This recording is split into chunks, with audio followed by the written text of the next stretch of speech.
বলেছেন যে আমার আব্বা অসুস্থ থাকার কারণে রোজা রাখতে পারে না, এখন কি মিসকিনকে শুধু চাউল দিলে চলবে না এর সাথে অন্য কোনো খাবার দিতে হবে? ভাই জিজ্ঞাসা করেছেন যে তার বাবা রোজা রাখতে পারছেন না, কি বার্ধক্যের কারণে বা স্থায়ী অসুস্থ।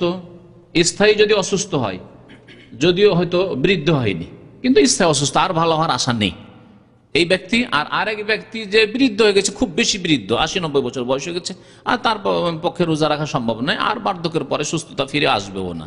তাহলে এই দুই শ্রেণীর মানুষের জন্য দাইমি মারিজ, স্থায়ী অসুস্থ, আর শাইখুল ফানি, খুব বেশি বৃদ্ধ, এই দুই শ্রেণীর মানুষের জন্য হচ্ছে ওয়ালাল্লাযিনা ইউতিকুনা ফিদিয়াতুন তা'আমু মিসকিন। আল্লাহ পাক রব্বুল আলামিন কোরআনে কারিমে এই সূরা বাকারাতে যে আয়াতগুলি রয়েছে রমজান রোজা সংক্রান্ত, তা বলছেন ওই লোকেরা যাদের রোজা রাখতে খুব বেশি কষ্ট হয়, স্থায়ী অসুস্থ অথবা খুব বৃদ্ধ মানুষ, তারা ফিদিয়াতুন তা'আমু মিসকিন, ফিদিয়াতুন তা'আমু মিসকিন, মিসকিনের খানা দিয়ে মুক্ত হয়ে যাবে। এক মিসকিনের খাবার ওলামারা বলেছেন যে আধা সা, 1.5 কেজি চাউল দিয়ে দেন, খাদ্যদ্রব্য আপনার জন্য যথেষ্ট। ওর সাথে অতিরিক্ত দেওয়া জরুরি নাই, কারণ এটি যথেষ্ট। তবে যদি আপনি সচ্ছল ব্যক্তি হন, আর ওর সাথে কিছু আরও দিয়ে দেন, কারণ একজন মানুষ 1.5 কেজি চাউল খাবে না, খুব বেশি খেলে কত খাবে, আপনার 750 গ্রাম খাবে, 800 গ্রাম খাবে, আর বাকিটা তো থাকছে, বাকিটা তার শাকসবজি খাওয়ার জন্যই দেওয়া হচ্ছে, এই জন্য 1.5 কেজি করা হয়েছে।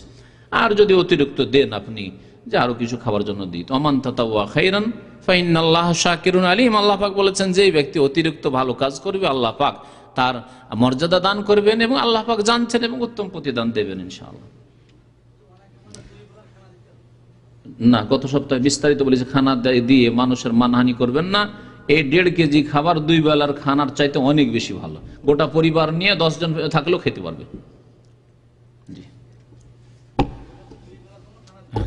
জাহেল লোকের কথা, জাহেল লোকদের কথা, মূর্খ লোকদের কথা যে 2 বেলা খানা দিতে হবে, আর ওই লোকটাকে বিদ্যুৎ করে বাড়িতে ডেকে খেতে হবে, আর ও ডাল এখানে মাছ ভাত খেয়ে যাবে, আর ছেলে মেয়েরা ডাল ভাত খেতে পায় না বাড়িতে।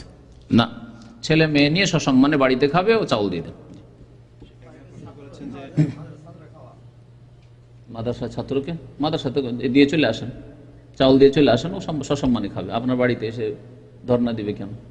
এই তরিকাটা বাদ দিতে হবে।